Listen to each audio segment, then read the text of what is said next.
Thank you all so much for that wonderful panel. A lot of what they were saying reminded me of a very interesting quote about Bitcoin, which is that Bitcoin is everything you don't know about computers combined with everything that you don't know about money.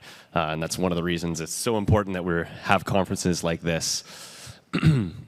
So we've got another panel coming up as a next part of the presentation. So I'd like to welcome two of my good friends, Roger Huang of Block Rewards, and he's also the author of Would Mao Hold Bitcoin, a wonderful Bitcoin book that I highly recommend everyone go check out in the exhibitor hall. And I'd also like to welcome Mike Kitt from Netcoins to come up. We are going to be talking about what I would argue are some of the most misunderstood technologies in the digital asset space. I would argue they're dangerously misunderstood. And that is the topic of both central bank digital currencies, or CBDCs, as well as stablecoins. So let's give a round of applause for Mike and Roger joining me on stage right now.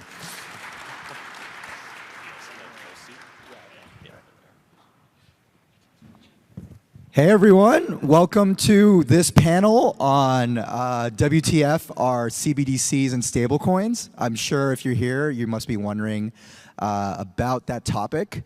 And thankfully, we've got two really good experts on the topic. And we're just going to start it off, easy peasy. Zach, why don't you tell us a little bit what a CBDC is? Yeah, well, thank you for hosting the panel, Roger. Yeah, so a CBDC, Central Bank Digital Currency, that's what the acronym stands for.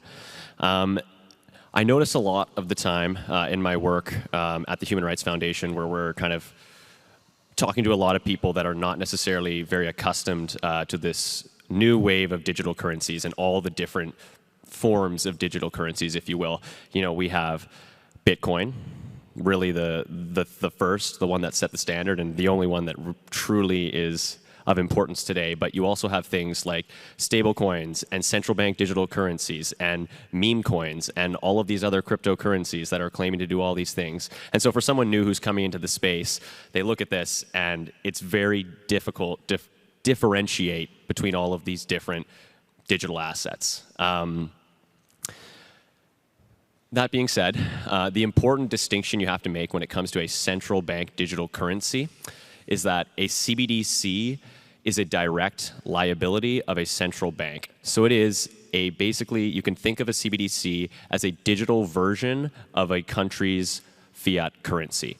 So you could think of a CBDC as a digital version of the Canadian dollar or a digital version of the US dollar. And the really important distinction here is that it is a direct liability of that nation's central bank. So it would be a direct liability of the Bank of Canada or of the Federal Reserve. And what that means is that you are banking and saving and transacting directly with the central bank without any layer of abstraction in between. So no other private financial institution like a commercial bank that you might be used to banking with. Instead, you're banking directly with the central bank. And what the concern there is that raises a lot of risks for financial freedom, civil liberties, human rights, because you're basically putting the absolute monetary authority directly in the hands of a central bank and, by extension, the government, and giving them a tool to fine-tune and granularly control people's financial activity. Love that description. Very, very comprehensive. Mike, we turn it over to you for stablecoins. Yeah, that's a really good description, Zach. So stablecoins are a very interesting tool. They've been around for almost 10 years now, and they actually originally started as more of a trading technology. So early on when people were on Bitcoin exchanges, they obviously, there's a lot of volatility in Bitcoin when it's priced against US dollars, and people wanted to trade it against something. And fiat currencies have traditionally been really hard to use and transact with on exchanges. So a company came up with the idea of, oh, why don't we just make a digital US dollar that people can trade against with their Bitcoin? So that original company was Tether, and they issued USDT. And over time, they've actually evolved. I don't think they really realized what they were creating at the time, but it's turned into a tool that's very similar to just a digital currency. So People can use US dollars generally, or what they are, and they're transacted on a bunch of different cryptocurrency chains. And their real goal is to provide something that is a stable store of value on different chains. So the biggest ones that you probably hear about are USDT, USDC, and really they kind of look like a currency on different chains. Bitcoin hasn't really adopted them as much as some of the other things like Ethereum or Solana, but they are certainly coming. And yeah, they're pretty interesting, to be honest, because they are sort of starting to look like a replacement to the wire system. A lot of people are using them for remittances and even just day-to-day spending. But traditionally, they really stay in the cryptocurrency ecosystem for people to trade between things like Bitcoin and Ethereum back into US dollars without having to go back into the traditional banking system. So why don't we, Zach, take your definition of the CBDC, and if you could sum that up in one line, why a CBDC is different from Bitcoin? Well, and I think, too, it's important here to differentiate between the CBDC and stablecoins because the descriptions we gave sound sort of similar, right? Like, okay, we're using these words, digital currency. Yeah. So, I mean, like we were saying, like Mike shared there, like a stablecoin is a digital currency, but it's issued by a private company. It's a digital version of the US dollar or the Canadian dollar issued by a private company. It is highly regulated and backed one-to-one with that fiat currency. The difference with a stablecoin and a CBDC is that a CBDC, instead of having a private company issuing that digital currency, you would have the central bank or government doing so. So the stablecoins, a lot of people like to say that they're like CBDCs in disguise, but there is an important distinction of having that layer of abstraction, that intermediary, which is the company issuing the stablecoin. But to bring it back to what you were asking, Roger, what is the difference between Bitcoin and a central bank digital currency? Well, the difference is extremely stark. In fact, I would argue that Bitcoin and CBDCs exist on two opposite sides of the spectrum. Central bank digital currencies are provided by a central authority. They're permissioned. They're programmable to be able to restrict how you save, where you spend your money, how much time you have to spend your money, how much you can spend on any given thing, what you can spend your money on. All of these are possible with a central bank digital currency because they're centralized, programmable, and provided by a financial body. Whereas with Bitcoin, it is a market-provided digital currency. It is permissionless, so anyone can use it. As I remarked in the opening remarks, it doesn't care who you are, where you're from, what you believe in, or why you're using it. You can use Bitcoin if you have an internet-connected device, and sometimes even without the internet, as we're seeing. And so the real difference here is Bitcoin provides financial freedom because anyone can use it for whatever they need it to be, and this is really important for activists and dissidents who are operating under authoritarian regimes or pushing back against dictators, whereas something like a central bank digital currency would be the tool that the dictator would want to use to exert financial control over a population. But Bitcoin is the opposite, where it's the tool for the individual to financially free themselves from that situation. Awesome. Or not so awesome, but, awesomely described. So I think let's bring this a little bit to the context of where we are right now. Obviously, we're in beautiful sunny Vancouver today. And so just trying to figure out what does all this discussion mean for the Canada-US context? And I'm specifically going to bring up two topics. Obviously, the Bank of Canada itself has been going back and forth on whether or not it would issue a central bank digital currency, something incredibly relevant for all the Canadians in the audience. But the Trump administration has actually released an executive order that has said that the United States will not issue a central bank digital currency, right? So why don't we start off there a little bit? Like, what's going on with that in the latest? Maybe Zach, you're probably the person to talk a little bit about this, but then maybe Mike, you might. Yeah, I can add a quick remarks. Well, one thing I will say is that if you ban the creation of a CBDC via an executive order, that can just be undone with another executive order when the next administration comes into power. So kind of irrelevant to some degree. I mean, it's good to say no to CBDCs, but it seems more like virtue signaling than anything else. In the context of Canada, a central bank digital currency is in the research phase. It was shelved prior to our election. But since the latest election and the election of Mark Carney from the Liberal Party, we have actually seen the resumption of central bank digital currency research here in Canada. I don't think this is a surprising trend at all, given that Mark Carney was the governor of both the Central Bank of Canada and the Central Bank of England. These are central banks, and we're talking about central bank digital currencies. There is a lot of overlap here. So we're kind of seeing a little bit of a pick back up in the exploration of CBDCs in Canada. So, yeah. Yeah, Mark Carney, the first central banking free agent of our modern era. So, Mike, I'm wondering a little bit about your take on what's going on with stablecoins in the U.S. and Canada, and just kind of what you're seeing. Yeah, I'll start with Canada because Canadian dollars haven't really taken off very much in the stablecoin space. There's a few companies working on it, but the US dollar is in much higher demand and it's being used more frequently. USDC is the main one. USDT effectively has been outregulated here, so most of the exchanges and companies can really just deal with Circle stablecoin. But what's happening in the US with stablecoins and how it relates to CBDCs is actually pretty interesting. And when you have that really specific definition of the central bank liability piece, sometimes it's easy to conflate, stablecoins, CBDCs, and that's a really, really important thing to focus on. And with that executive order effectively, banning CBDCs, it does somewhat seem like lip service, but it is interesting because in the States right now, there was an act that was just recently passed making some federal laws around stablecoins in the US and who can issue them. And most of the stablecoins now, how they function is they mostly hold US dollar treasuries. And the Treasury is under, in the US government, it's under the president as part of like the executive branch. And even though it's not part of the central bank, it's starting to look like it will be used as a political tool to, push the United States' aim. What I'm seeing is generally, it seems like the Trump administration wants the US dollar to be more widespread across the world, and they want to devalue their currency. They want to have more industrialization in the US, and they want to, it seems like, use stablecoins to achieve that.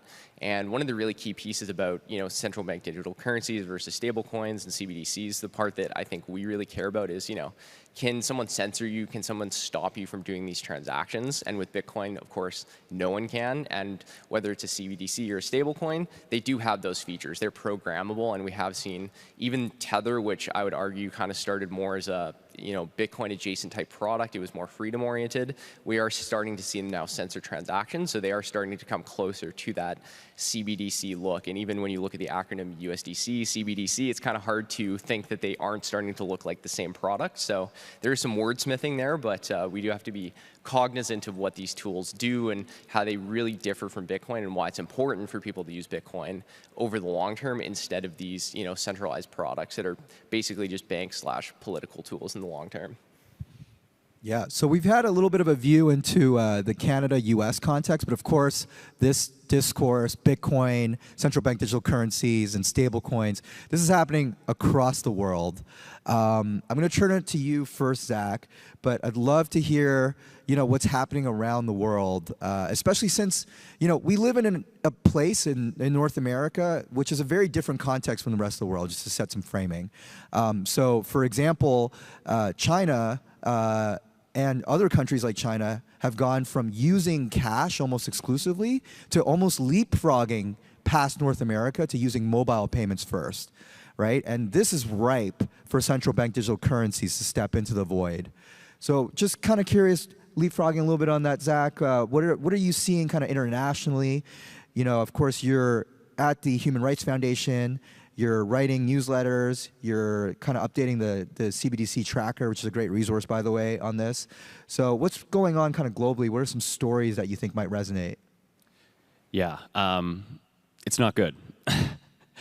Over 139 jurisdictions around the world are exploring a central bank digital currency to some degree. So nearly half the global population lives under an authoritarian regime exploring a CBDC. And as I said, this is of great concern to financial freedom, to human rights and civil liberties and financial privacy, and even democracy itself, I would argue. But there are many vivid examples of CBDCs already launched around the world, and they offer a really intriguing view into what a CBDC means for everyday people. So one of my favorite ones to bring up is actually in Thailand. And this is sometimes surprising people. This surprises people because when they think of Thailand, they're thinking of like a nice tourist destination. But this is Thailand with a twist. Basically, what they have done is the government has introduced a government-run app, and it's quite literally just on your phone. And it is functioning as a de facto CBDC. And what they're doing is for the last year, they've been giving handouts, free money to people. All you got to do is download the app and you get the free money. You get the free CBDC. It's a pretty intriguing proposition, especially if you're in a country where you're dealing with a high cost of living, where your wages are not keeping up with the rate of inflation, or you're living in a country with crushing poverty and things like this. And so what was most interesting about this CBDC app that Thailand released is that it came with very strict restrictions. So it could only be spent in your local area. It had a 6-month expiration, so you had to spend the money within 6 months of receiving it. You could only spend it on approved vendors and goods. So, you were not going to be able to go and buy cigarettes and alcohol with the CBDC. Sorry. Say goodbye to your vices. You won't have them anymore under a CBDC world. But the point is like these tools come with immense restrictions around how people get to spend their money, and it also gives the government unprecedented level of surveillance over people's individual financial activity. And Thailand is not the only example. India is another really great example, actually. They are massively expanding their CBDC as of late. What they're doing is actually a much smarter kind of tactic to introduce the CBDC. They are embedding it into existing digital payment networks that they already have going. Most prominently being the Unified Payments Interface, UPI. It's a state-created digital payment rail in India. It's one of the most widely used digital payment systems in the world, if not the. And what Indian officials are doing is that they are embedding the central bank digital currency into that. So people already using this digital rail, which is very popular and many people are already using, are inadvertently being onboarded and pushed into a central bank digital currency. So this is a way to gain greater adoption, because many CBDCs have struggled to gain significant adoption, like in China, because people either, some distrust in the government, but also because a lot of these CBDCs are trying to create their own new network instead of leveraging other networks, which I think India was kind of learning from the mistakes of places like China and Nigeria, where adoption has struggled, and are now trying a different approach, and it seems to be working. So yeah, there's countless other examples. Like I said, I highly recommend checking out the CBDC tracker from the Human Rights Foundation. It's an interactive global map where you can look at any country in the world and examine the state of the central bank digital currency that they are either working on, or if they're not working on it, or how far along they are, and also the context within, what does it mean for political freedom and financial freedom and human rights in the broader context of that country. So I highly recommend people check out HRF's CBDC tracker. You can find that at hrf.org/CBDC tracker. But yeah. Awesome. And I just wanted to quickly, because I was actually one of the first writers to write about central bank digital currencies for Forbes in 2019, 2018. We wrote a book about China, which obviously has the world's most advanced central bank digital currency. And I think, just two kind of case studies of why this matters, because lest we forget, Hal Finney and the cypherpunks, they envisioned a world where Bitcoin could help us hedge against central banks controlling the currency even more minutely than they do now. Because, of course, with the private banking system, that's more of a wholesale approach. But with CBDC specifically, you get down to a central bank can drill down to individual users and manipulate your behavior. So just two quick stories. One is that in China, when they came out with the pilots, they actually made the funds expirable. So of course, you can imagine a world where they just expire your funds for any number of actions you take. And the second is that Zach mentioned Nigeria. The central bank governors there actually tried to push through the CBDC, even though there were riots and unrest because of it. They were trying to demonetize some of the cash reserves that were out there. So it just shows like how adamant central banks are in kind of adopting this behavior. But you know, I want to switch tact a little bit, and I think one of the really critical differences for Bitcoin between these two things that we talked about is that Bitcoin is a protocol. It's not a platform. And why that's important is because platforms imply leadership, imply people at the very top. And so I think for stablecoins, I'd love to kind of delve into this history, and maybe Mike, you can bring that to us, right? Like, what is kind of some of that history behind Circle and Tether, who are two of our largest issuers that are headed up by human beings as opposed to protocols of nodes? Yeah, well, they both come from a central issuer. So USDT, Tether, originally came from the Bitfinex exchange and a couple people that worked there, and it morphed into its own company called Tether. So it's really controlled by a small group of people. There's 100 employees approximately. Ironically, they're one of the most profitable companies in the world right now because of how big they are. So essentially, their business is pretty simple, and how it works is pretty basic. So they will issue a digital US dollar on a bunch of different chains, whether that's Solana, Ethereum, etc. And they'll take that digital dollar, they'll go to somewhere else, and they'll purchase generally US dollar debt. So there's a few people that basically are able to see everything that happens on the chain, and they can stop things from happening when they see fit. It hasn't really happened for quite a long time up until this point, but recently we're starting to see more and more transactions being censored, whether it's mostly for things like hacks, or there's the OFAC list, those types of things. And then Circle, very similar. Mike, what is the OFAC list for people who don't know? The Office of Financial Asset Control in the U.S. Essentially, they publish a list of bad actors that you can't send funds to at the end of the day. Circle, very similar story, came from a group called Circle Internet Group. They're now public, and they essentially function very similar to USDT. USDT, I think they always came from a little bit more of a cypherpunk background, and they wanted to make this open source and usable everywhere in the world. We wouldn't really censor it, but the incentive structure is now that these are such large businesses. They're worth, they're issuing hundreds of billions of dollars. The issuers want to make money, and they're going to comply with the biggest financial regulator in the world, which is the United States.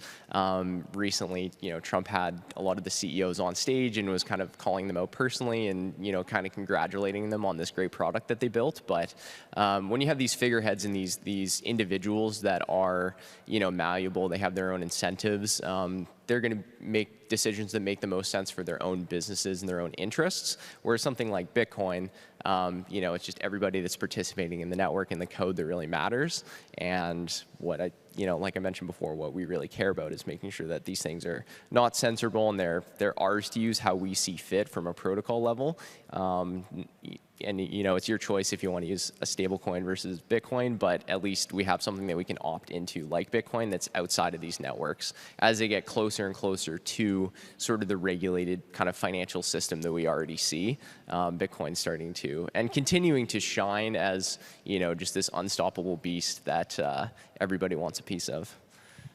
Yeah, there's, I mean, Tether, that's one of those stats. Like, there's a good Chinese proverb, maybe we live in interesting times, and Tether is the second most profitable company in the world per employee. The first is actually OnlyFans, fun fact. But I kind of, Tether has been really interesting because specifically, they have been integrating with the Bitcoin ecosystem. They are funding Ocean Mining Pool. They are now available to be used on the Lightning Network with Taproot assets, so you can actually transfer value in Tether on Bitcoin. And they have an incredible hold on the Trump administration. The Secretary of the Treasury is actually used to be the person who held all their treasuries in trust. And so just an incredible story when you pierce through these details. So just going a little bit beyond the beyond that veil, you can quickly start seeing these really interesting patterns. So I'm going to have one final question, then we're going to have final parting thoughts. And this final question is a little bit specific, but Zach, we're gonna hit it to you. And if you were to really sum it up, like what is kind of the difference between right now we have these Canadian dollars that are circulating, these little, monopoly money, multicolored bills. What's the difference between that and a central bank digital currency? There's a very big difference. So the important thing to understand about CBDCs is that, one, they're digitally native. They would not have a cash equivalent. Like, they are sort of meant to function like cash, except they're digitally native and programmable. So the promise of them functioning like cash will probably be very short-lived. Another thing to really, important distinction here is that the stated goal of most of these central banks pursuing CBDCs is to phase out cash entirely. So central bank digital currencies are being introduced to replace cash. To replace cash, why do they want to replace cash? Because cash is actually one of the most powerful tools we have for financial freedom alongside Bitcoin. Because cash is bearer money and it's private. You can make transaction without being censored or surveilled when you use cash. A CBDC would be the total opposite. Every transaction you make could be censored and will be surveilled. And this comes back to like the importance of Bitcoin. Is Bitcoin preserves many of those benefits of cash in the digital realm, and so that's why Bitcoin is the best defense against central bank digital currencies. Great. So now let's, as we're wrapping up, Mike, what are some parting thoughts? And maybe like if somebody wants to follow what's going on with stablecoins, how would they do that? Yeah, that's a good question. Probably on X. I mean, even just follow the Trump administration. They're talking about it all the time. I would say, is there any other place you'd follow stablecoins? Do you have any other recommendations? I have recommendations? Yeah. I have a recommendation.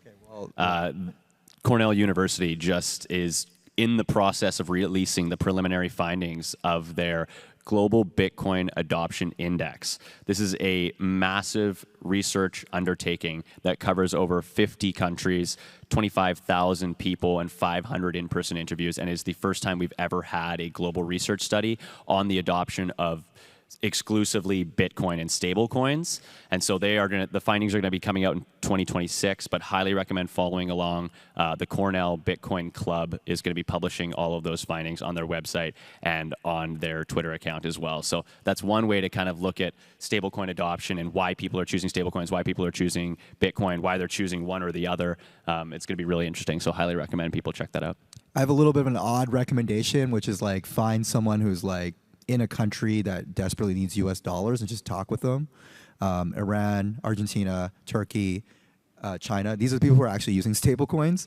So if you want to get to know what's going on with stablecoins and how they're actually being used, get fresh on your Mandarin. No, I'm kidding. But like, I mean, you can, there's people in Nostr and other places you can kind of find these people. Students as well. Canada has a large international community. Students are going to be big adopters of crypto, and they are already. They're using stable coins to move money back and forth between home. Same with international workers. People that want to send money between here in Mexico, here in Philippines. They're using these on a day-to-day basis.